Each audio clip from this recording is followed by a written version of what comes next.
Pero sige, mahal kita kaya lahat ng sakit tatanggapin ko. Itong round 2 ko ay pinamagatang ikaw at ako. Kumusta na ikaw?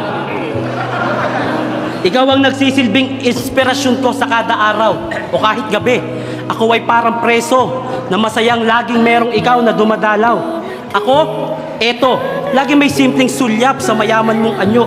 Sa tuwing pumapatak ang pawis mo, pinapanalangin ko na sana ako na lang yung panyo. Masulyapan ko lang ang iyong ngiti, wala na ang maghapon kong pagod. Ang iyong mga kamay na malapursilana sa aking likod ang ninanais kong humagod. Lahat ng to pangarap ko habang nakatitig sa malayo. Ngunit nasasaktan ako sa tuwing naiisip ko na lahat ng to ay malabo. Kasi si ikaw ay hindi pinapansin, si ako tila babagong salta't dayo. O baka di ko lang talaga matanggap na ikaw at ako ay malabong maging tayo.